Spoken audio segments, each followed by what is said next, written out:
Muy buenas tardes. Estamos en otro seminario de actualización profesional de la Escuela de Ingeniería Informática Multimedia UNIAC.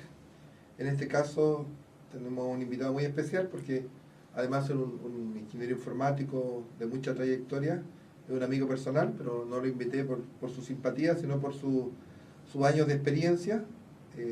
Estoy hablando de Alejandro Kovacic Vieira, ingeniero civil químico, Universidad de Chile, 1968. Y en esa época aproximadamente él empieza su peregrinar, podríamos decir, con la informática. En esa época se llamaba de otra manera, se hablaba de computación más bien. Y él empieza haciendo una práctica en la Universidad de Chile en un computador ya histórico. Fue uno de los primeros que hubo disponible para el aprendizaje, el famoso Lorenz. Después Alejandro se titula, trabaja unos meses como ingeniero químico en la Petroquímica de Concepción, pero decide retirarse y entrar a la Empresa Nacional de Computación. Para los más jóvenes probablemente desconocen que era una empresa del Estado que se encargaba de desarrollar y aplicar tecnologías computacionales, empresa de computación, ECOM.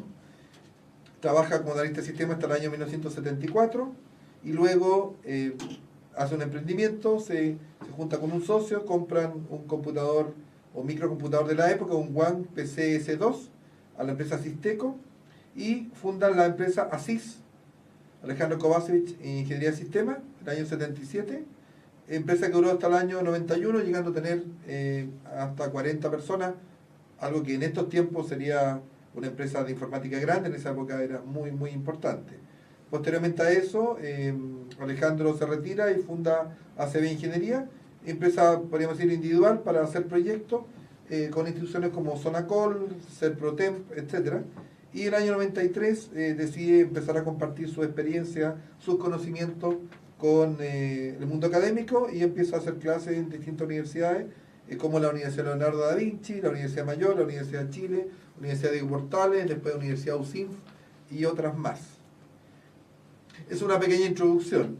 Y lo que nos interesa es darle la palabra, por supuesto, a Alejandro, y lo primero que quisiéramos preguntarle, en sus más de 4 décadas trabajando como informático, si él tiene una idea o una opinión respecto a cuáles son las habilidades que los ingenieros informáticos o informáticos de hace 40 años todavía requieren hoy día en pleno siglo XXI. No sé qué podrías opinar, Alejandro. Mira, yo creo que ha ido evolucionando el concepto de habilidades requeridas, ¿no? Porque originalmente el conocimiento de la tecnología era absolutamente esencial. Yo me acuerdo de algunos programadores, por ejemplo, que creaban su poder en base a conocer cosas que otras personas no podían conocer. Entonces había un manual de COBOL y se sentaban encima del manual de COBOL para que nadie se lo fuera a quitar. Pero bueno, posteriormente me fui dando cuenta que el ingeniero informático debería, claro, dominar una computación, que en esa época era, a mi gusto, digamos, bastante más simple, porque estaba basado en lenguajes procedurales, pero la fuerza era no tanto programar, sino que conocer el negocio en el cual se estaban metiendo. Eso a su vez les daba fuerza frente a los clientes, ¿ya? Porque se sentían comprendidos por la persona y no les planteaba un lenguaje que ellos no comprendían. Entonces, conocer el modelo de negocio, entender al cliente, captar qué es lo que él quiere, que muchas veces ni el mismo cliente lo tiene claro, es para mí una de las fuerzas más importantes que han existido en el terreno informático. O sea, el terreno de la informática ha ido cambiando un poco de concepto. Según lo que yo veo, ha ido cambiando de lo informático, que se entiende más bien como automatización de la información, a lo que Alphonse Coronella, el autor de varios libros, digamos, barcelonés, llama lo informacional. Es decir, no se refiere al envase ni al procesamiento de la información, sino que a la estructura y para qué sirve la información a las personas. Creo que esos son los elementos esenciales, digamos, que debería cumplir un ingeniero informático. eso establece también una separación entre lo que es un ingeniero informático, ¿no es cierto?, y lo que es un programador. Alejandro, mencionaste a Alfonso Cornella, me acordé de lo que plantea el señor Davenport, que es un norteamericano, y él tiene una famosa analogía que la publicó alrededor del año 2000, te la quiero comentar a ver si tú concuerdas o no con lo que él dice. Él plantea de que hace una pequeña fábula de un mundo en el cual todo el mundo quiere tener cañerías con agua potable. Entonces el juego que él hace es que todo el mundo quiere tener cañerías que lleguen a su escritorio, cañerías que lleguen a su casa, etcétera, para tener agua potable. Por supuesto la analogía sería redes o algo equivalente para tener información, ¿ya? Y dice que en este extraño mundo que él cuenta en su metáfora, en este extraño mundo todo el mundo se preocupa por tener muchas cañerías, pero muy pocos se preocupan por la calidad del agua. Y hay gente que le lleva agua sucia, agua contaminada, y se la tiene que tomar porque no tiene otra. La analogía es obvia, ¿no es cierto?, respecto a la calidad de la información. ¿Tú compartes que de repente exageramos con tener tecnología, pero poco con la calidad de la información que realmente provee? ¿Tú qué opinas de eso? Claro que es absolutamente importante. ¿Por qué? Te voy a poner un ejemplo. Supongamos que yo quisiera saber cuál es la causa de los accidentes de tránsito, ¿ok? Entonces, consulto en una base de datos para investigar cuáles son las causas más importantes de los accidentes de tránsito. Y descubro que la mayoría, o el 90%, digamos, el 90% de las personas que tienen accidentes de tránsito habían consumido azúcar en el desayuno. Y yo saco apresuradamente, ¿no es cierto?, la conclusión de que el azúcar es peligrosa para andar en auto y que por lo tanto debería legislarse para prohibir el consumo de azúcar en los desayunos. ¿Te fijas? Pero si además a eso, que obviamente le faltan muchas variables, ¿no?, pero si agregara una sola, ¿cuántas personas consumen azúcar al desayuno? Y esto me dijera el 95%, podría llegar a la conclusión inversa, que es que el azúcar previene los accidentes de tránsito. ¿Te fijas? Lo importante no es tanto lo que me responda la base de datos, porque la base de datos siempre me va a contestar la verdad. Lo que pasa es que lo importante es la pregunta que yo le hago a la base de datos. Es decir, si yo le hago una pregunta tonta, me va a responder una respuesta tonta, que no me sirve para el problema que estoy tratando de identificar. Es decir, todo lo que es modelamiento de datos, por ejemplo, no tiene sentido como estructura en sí misma. Significa algo en cuanto resuelve algún problema. Lo mismo, si yo hago el modelo de datos que no contiene la información para resolver un problema y le pregunto algo al modelo de datos y saco conclusiones erróneas, no es problema de la informática, es problema de la persona que está analizando el problema de fondo. ¿Me explico? ¿Y cuál es la experiencia, podríamos ser, más antigua o de las primeras que tuviste, en la cual sí lograste encontrar las buenas preguntas? ¿Qué proyecto te recuerdas? La verdad es que, mira, esto de las preguntas es algo que nació de a poco, porque originalmente la informática no era un aspecto que tratara de responder preguntas, era un aspecto, era una práctica, ¿no es cierto?, una ciencia, como quieras llamarlo, que se aplicaba para agilizar y para lograr mayor eficiencia. Por ejemplo, los sistemas el 99% eran de tipo operacional. Es decir, se trataba de que las mismas cosas que antes se hacían a un costo muy alto, ¿no es cierto?, y con demora, aquí se hicieran más rápido. ¿Tú viste la experiencia de que se hicieron proyectos simplemente para despedir personas? Sí. ¿Lo viviste? Claro, de hecho, digamos, lo que pasa es que no se decía eso abiertamente. A la chilena, digamos. Lo que se decía era que no importaba, que todas las personas que actualmente estaban dedicadas a sacar cálculos para calcular remuneraciones, por ejemplo, esas personas ya iban a dejar de ser calculistas, porque eso lo iban a hacer el computador, y de esas personas iban a pasar a ser analistas de negocio, ¿ya? Lo cual es falso porque analistas de negocios requiere una preparación totalmente distinta que hacer cálculos, ¿ya?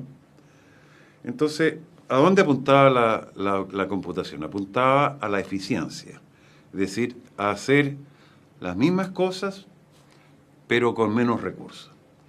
Y la mejor forma de disminuir los recursos y los costos era despidiendo personal. Claro que obviamente que eso no se decía abiertamente. Tal como hoy en día no se dice abiertamente, ¿no es cierto?, que las personas son sustituibles y que esto del capital humano, se habla mucho del capital humano en circunstancias que el capital humano es lo más sustituible que existe, sobre todo las personas que están de niveles medios para abajo. Pero en los años recientes, sí. No sé, en los años 2000 tú seguías haciendo muchos proyectos, 2000 en adelante, los últimos 10 años más o menos. ¿Ya son menos los proyectos para simplemente despedir personas o sigue tienden a ser menor? Yo creo que sí, tiende. Lo que pasa es que ya no hay espacio dentro de las empresas para hacer sistemas, ¿no es cierto?, de tipo netamente operativo, porque todos los nichos operativos ya están satisfechos. Entonces, cuando dice operativo o operacional te refieres a lo del día a día. El día a día, perfecto. Al día a día. En cambio, cuando digo estratégico, hablo de las cosas que permiten tomar decisiones de largo aliento. Alguien dice que son decisiones de largo plazo, pero no sé muy bien a qué se refiere, no lo entiendo muy bien, porque si es por largo plazo, cualquier cosa es de largo plazo. Un cambio operacional incluso puede provocar efectos del muy largo plazo.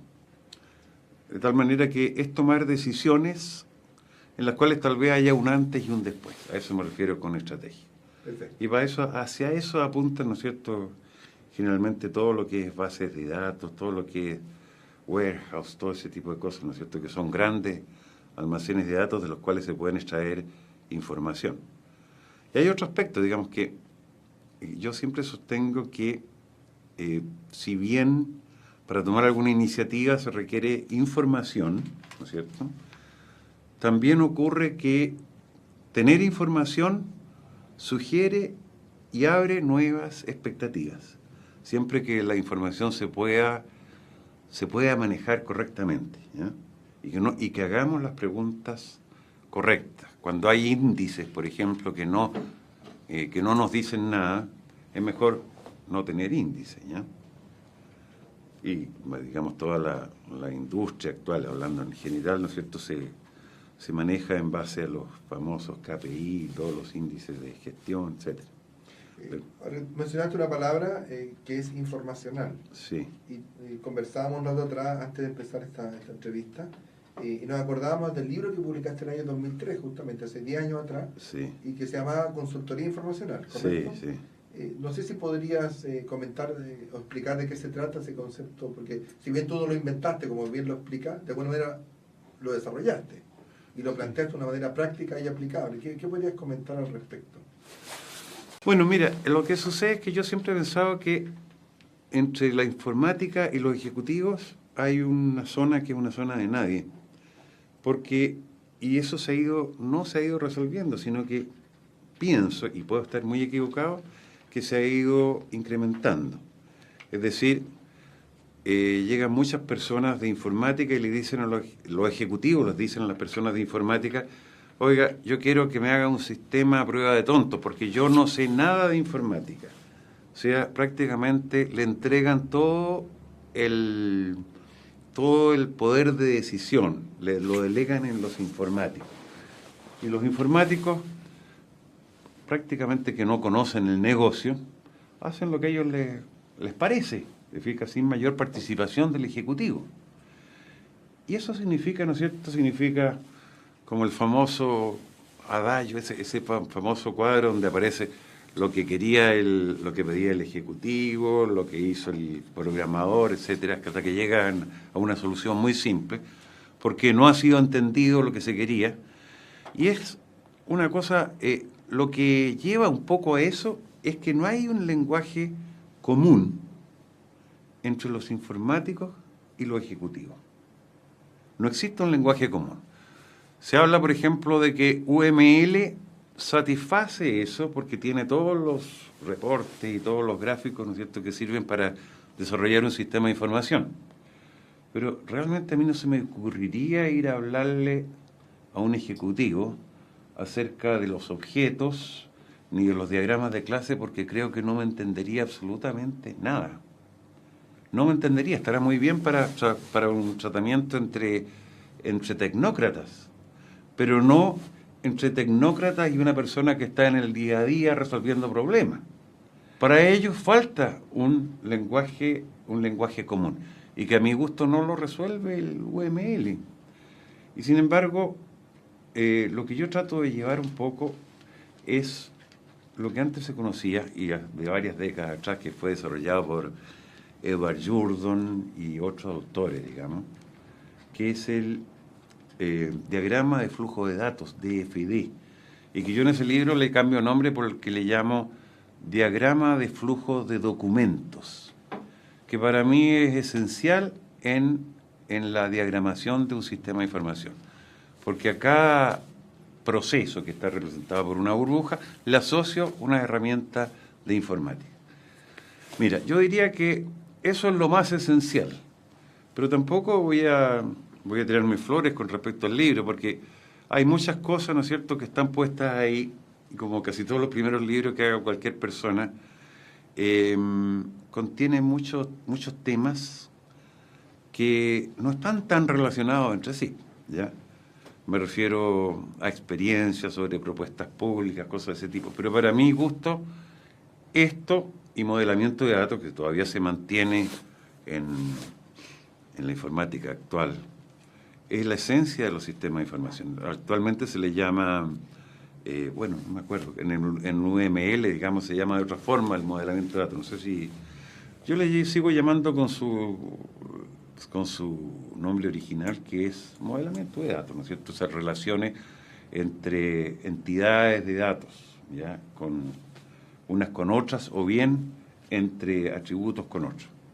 Ahora, mencionaste una herramienta gráfica que tú planteas y no modificas, sino enriqueces en el libro Consultoría Informacional del año 2003, que son los diagramas flujo de datos. El diagrama flujo de datos, básicamente una burbuja. Yo le llamo diagrama claro. flujo de documentos, ya, pero cualquier persona que lo mire lo va a asociar con diagrama. Solo que no tiene asociadas las herramientas. El modelo.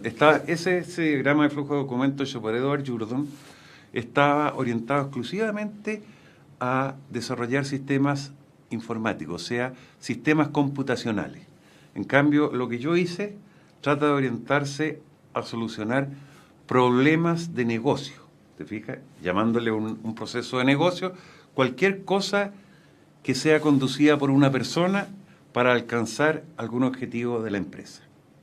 Eso es un proceso de negocio. Entonces hay una diferencia radical, con este solo ingrediente hay una diferencia radical entre uno y otro. Ahora, esa notación o esos conceptos de consultoría informacional, obviamente tú la usaste en proyectos. Sí.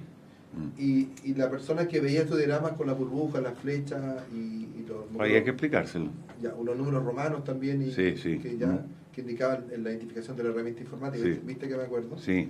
En tu experiencia, ¿eso era más entendible por las personas? Sí, yo a lo mejor yo estoy un poco sesgado, pero lo cierto es que a mí me parecía muy extraño que alguien pudiera plantearle los diagramas que hay en UML. Yo me entiendo con otras personas en base a UML, casos de uso, qué sé yo, pero generalmente no lo aplico simplemente el diagrama de flujo de datos, y a mí personalmente me parece mucho más comprensible que cualquier diagrama de UML. Entonces, no es que sustituya al UML, es una herramienta que es un campo que el UML no satisface, que es la comunicación entre el usuario, la persona que manda a hacer el sistema, y las personas que están encargados de hacerlo. Ya. Ahora, esta zona gris que tú decías que está entre el informático, que está más cerca de la tecnología, y el administrativo o gerente que está más cerca de la gestión de la empresa. Está en la gestión, está muy lejos de la... ¿De acuerdo? Esa zona gris que tú llamas... informacional, ¿o no? Ya, esa zona lo mencionaste como zona gris, una diferencia, una brecha. Una zona de nadie. Una zona de nadie. En tu opinión, ¿el ingeniero informático debiera ser el que se acerca más hacia el administrador, hacia el Yo creo que él ve la administración desde el punto de vista informático y el otro ve la información ve la administración desde el punto de vista de negocio. Son los dos enfoques que se tienen que juntar. Eso es lo que veo. Y el ingeniero informático tiene que ser capaz, tiene que tener algún conocimiento y alguna experiencia, o sea, a eso apunta, a tener alguna experiencia en negocios. Hablando de negocios, no lo que se entiende por comercio, ¿no? Sino que entendiendo lo contrario del ocio, cualquier actividad, ¿no es cierto?, que apunte a algún objetivo. Ya, objetivo remunerado, ¿se entenderá? No sé, no tiene por qué ser. Yo estoy haciendo un negocio, por ejemplo, escribo un libro y estoy haciendo un negocio, que a lo mejor no gano nada y a lo mejor no lo estoy haciendo por plata, sino que simplemente porque mi objetivo es dar a conocer algo al mundo. ¿Te fijas? Ahora, con tus conceptos de consultoría informacional, ¿tú lograste entender y hacerte entender mejor por los gerentes, por ejemplo, en los proyectos? Sí, con algunos que los practiqué, sí. Sí, me di a entender muy bien con mis alumnos, yo creo. No tanto porque ya era una época en la cual ya estaba saliéndome de Asís y ya estaba empezando a trabajar más bien como profesor. Es decir, yo empecé a estudiar modelamiento de datos, diagrama de procesos, ese tipo de cosas, y cayeron en un terreno muy fértil. Dije, oye, esto es fantástico, ¿no es cierto? Soluciona un problema que antes lo solucionábamos a pulso. E incluso te voy a decir más, he ido a trabajar con empresas informáticas actuales y cuando yo les planteo que voy a hacer un diagrama de flujo de datos, que voy a hacer un modelo de datos, los tipos me miran como si esto fuera la última tecnología. ¿Ya? No sé, algunas veces es así, en otros casos no es así. Pero las empresas informáticas tradicionales no están en absoluto actualizadas en esto que nosotros llamamos e-business o nada de eso, sino que empresas que trabajan para instituciones muy grandes como las municipalidades, por ejemplo, Municipalidad de Santiago, etcétera, hacen programas muy a la antigua, ¿ya? Hacen sistemas muy a la antigua. Sí. Ok. Ya. En cuanto a lo que es los lenguajes de programación, ya eso es más técnico, digamos. Sí. En estos 40 años, ¿has visto realmente una evolución? Claro, fundamental. Claro. Todo, digamos... Pero tú decías que al principio, por lo que entendí, hace 40 años, etcétera, la parte de programar en sí, de construir el código era más simple. No. Lo que pasa es que había que solamente construir el código. Era más largo, más tedioso hacer el código, ¿ya? Pero yo me aprendía 10 instrucciones básicas y podía hacer un sistema, con todas las complejidades que yo le quisiera meter a mi sistema, ¿ya? La idea de tú al final que hagan unos sistemas que los que le llaman a los dirty programs, ¿no es cierto?, que no tenían una lógica ni una estructura muy definida, pero que hacían su función. En cambio, lo que existe hoy en día hay que aprender mucho, y para llegar a construir lo que hay que hacer te demoras muy poco, ¿ya? O sea, yo me acuerdo las primeras bases de datos que se instalaron a la gente que trabajaba en eso, bueno, estoy hablando de cuántos años atrás, pero ganar 500.000 pesos en esa época, es decir, era como ganar, digamos, no sé, pues 3 millones de pesos hoy en día.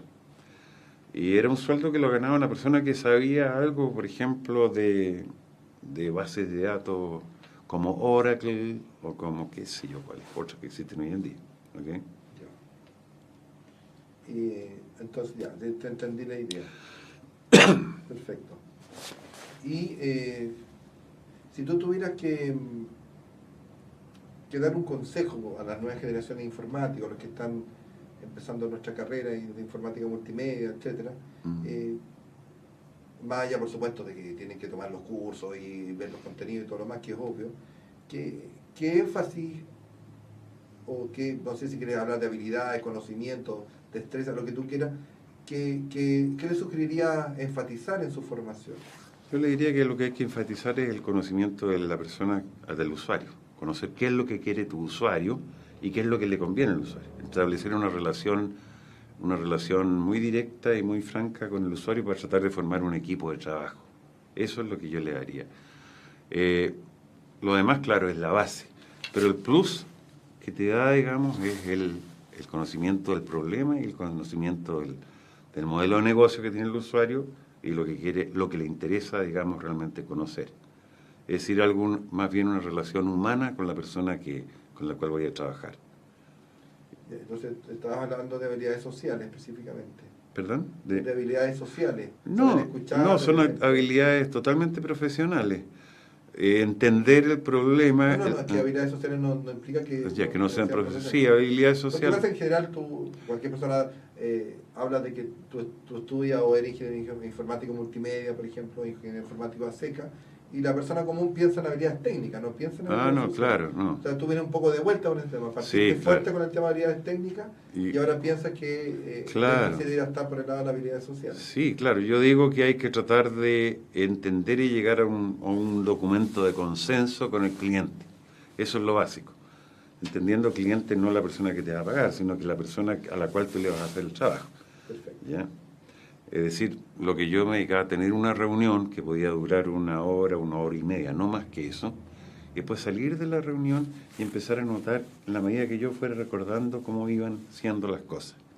Después darle una estructura, ¿no es cierto?, presentarlo bien redactado, leérselo al cliente y que el cliente me empezara a decir, estoy de acuerdo con esto, no, esto usted no lo entendió bien, es de esta otra forma, hasta que es esto, ya, es esto. Y ahí el cliente lo que básicamente quiere es alguien que lo escuche. No alguien que parta de partida diciéndole que todo está malo, o que quieren, o que hay que hacer todo, o que digamos hay que venderle una pomada. No es eso lo que quiere que lo escuchen. Está cansado de personas que le ofrecen soluciones rápidas, ¿no es cierto?, sin entender el asunto de fondo. Estupendo, Alejandro, te queremos agradecer.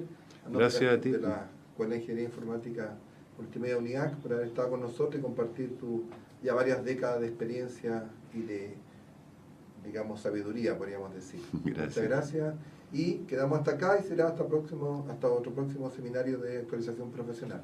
Muchas gracias y hasta luego.